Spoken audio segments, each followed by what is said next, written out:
Getting my head around euthanasia is difficult enough, but to have euthanasia in conjunction with post-vaccination syndrome is really a step that I couldn't have imagined. And so, what I'm going to be taking you through is a very, very important piece of information that's coming out of Canada. And you have to understand that Canada at the moment is leading the world in terms of trying to work out how euthanasia can be applied in the medical context. And so they're taking the big challenge of trying to do it. And so it comes with hurdles, but this here is a case that really needs some thought. Here we have a patient in his late 40s who was experiencing and suffering functional decline following three vaccinations for SARS-CoV-2. They didn't say which vaccinations. And in the end, he was allowed to have euthanasia because of that. But you have to go before this to understand why this is important. So I'm just highlighting to you where we're going to end up when we do the discussion. So if you stay with me, I'll take you through what essentially is going on. Now, I have a strong feeling with regards to long COVID. I've been looking at it for a long time. And essentially, the issues that are being faced by patients are so serious. And I've been researching it for such a long period of time that I'd put together this concept of a route roadmap. There's a link in the description. This is for people who really are struggling.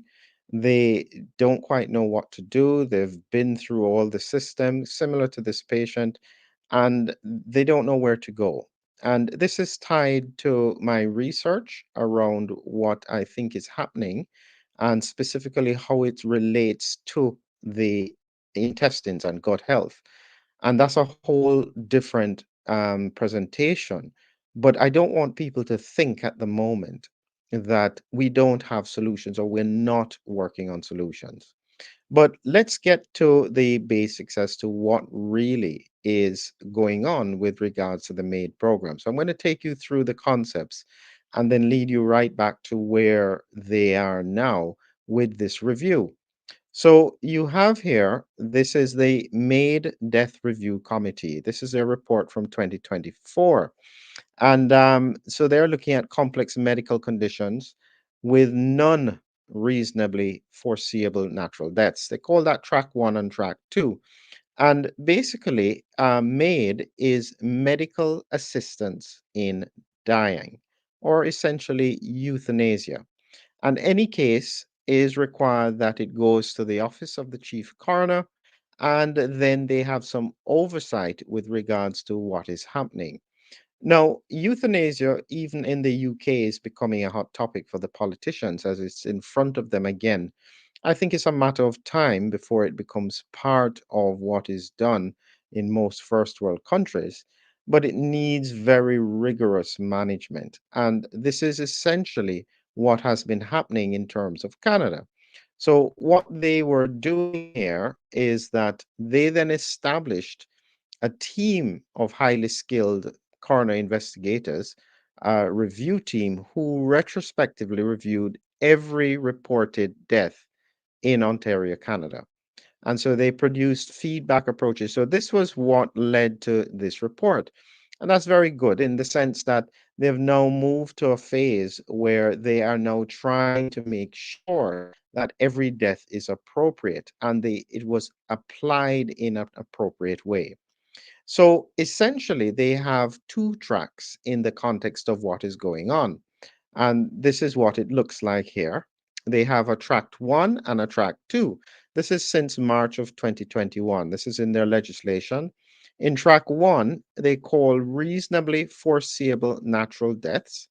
And in a sense, that would be essentially something like cancer. Somebody has terminal cancer, they have 3 to 6 months left to live, or even a very serious neurological disorder, say Huntington's disease, they are in the advanced stages of it. And so there is a reasonably foreseeable time frame for the person to die. On the other hand, they now have a track two. And in track two, they have non reasonably foreseeable natural deaths. So this is a new part to it, meaning that these people have chronic conditions, but the conditions are not likely to kill them in the short term. And as a result, they are looking for other ways of managing the problems that they have had over this period of time. And so this is what caused them to do this investigation in terms of the track one. And this was specifically about track two.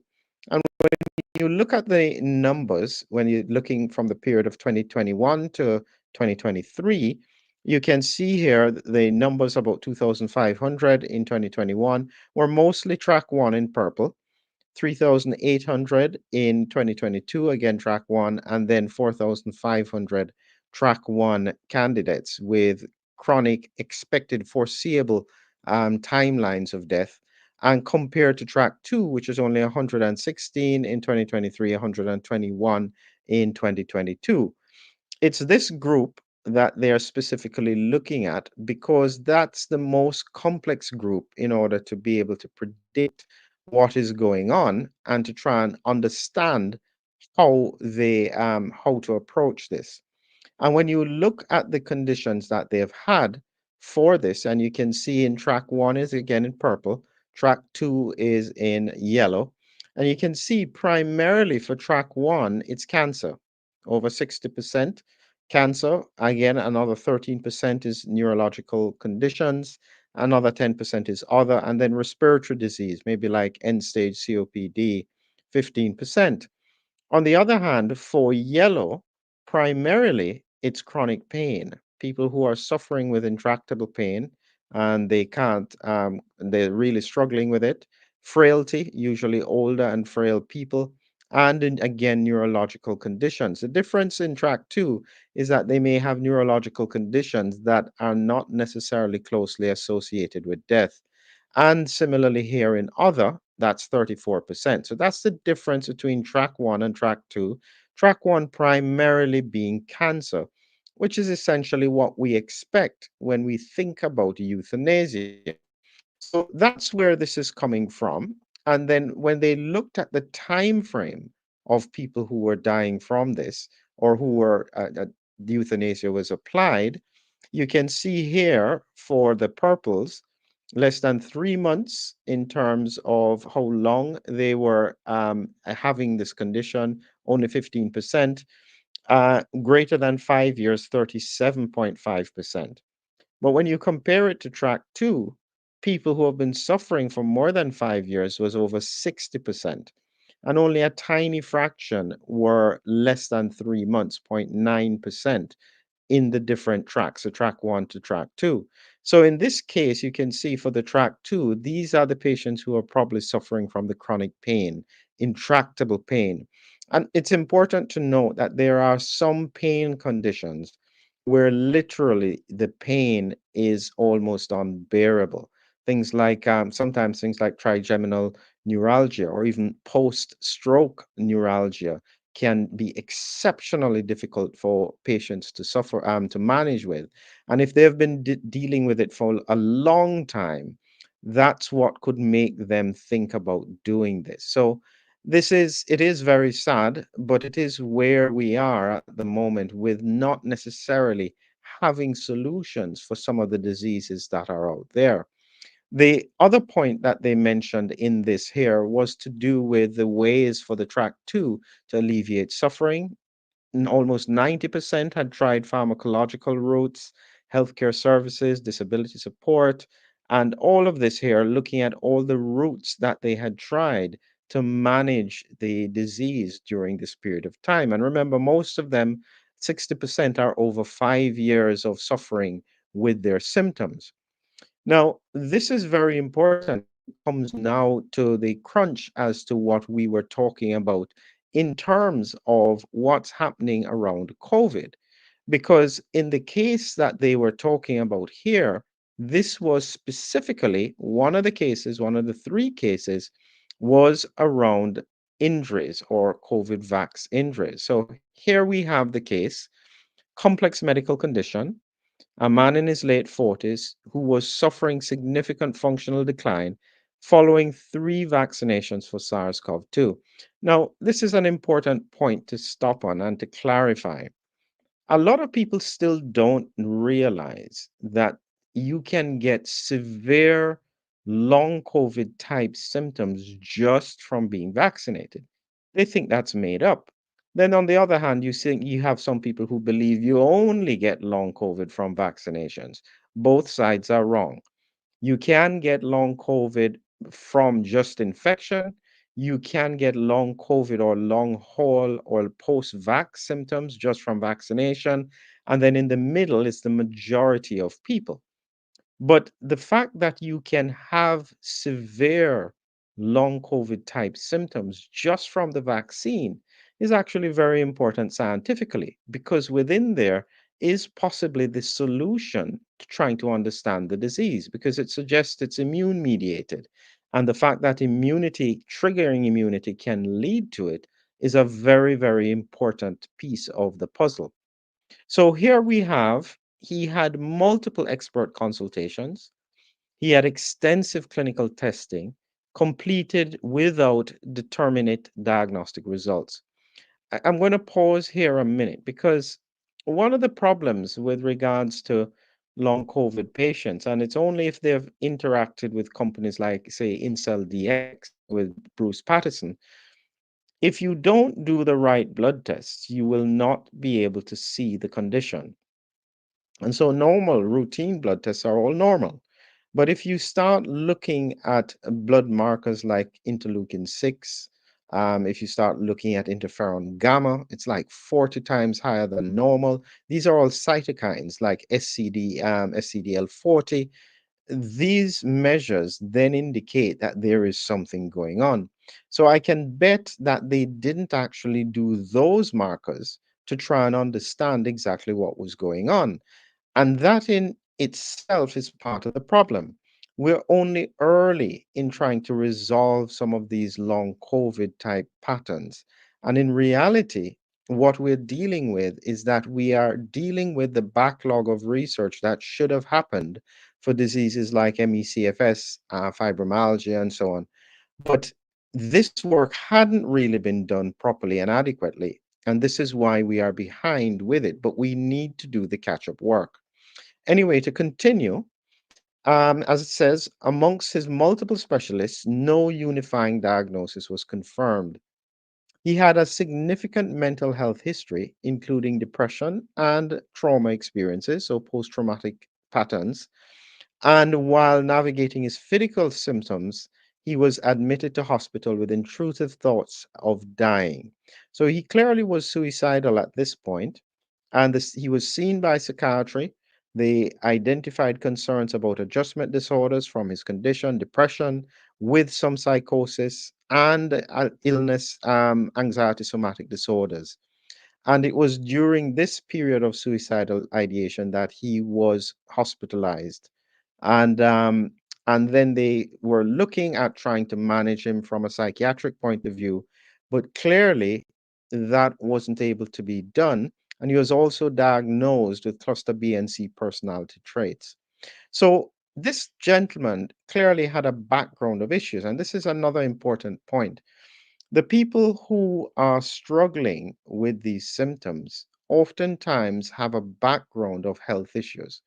And this is why I'm saying that essentially what is happening with the pandemic, and it happens both from infection and vaccination, it's like spraying petrol on the embers of the fire. And if you don't understand the pathophysiology, it can appear as if the disease is incurable.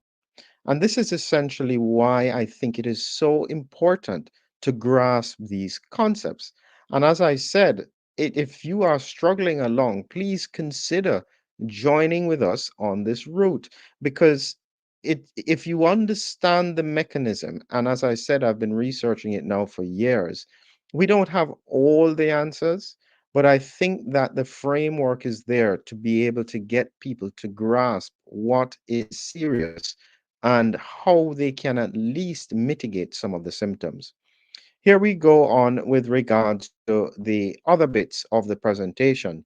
So then he was assessed for assisted dying, and based on the diagnosis, their reasonable diagnosis was severe functional decline was post-vaccine syndrome, in keeping with chronic fatigue syndrome, known as ME, myalgic encephalomyelitis. So when they did the post-mortem, they didn't find any pathology. And so they essentially consider this is a post-COVID vaccine somatic symptom disorder plus post-traumatic stress disorder. This is a very, very important diagnostic point because it's one of the first times something like this has been said. And when they looked back at this is why it was reviewed. It's an uncertain diagnosis.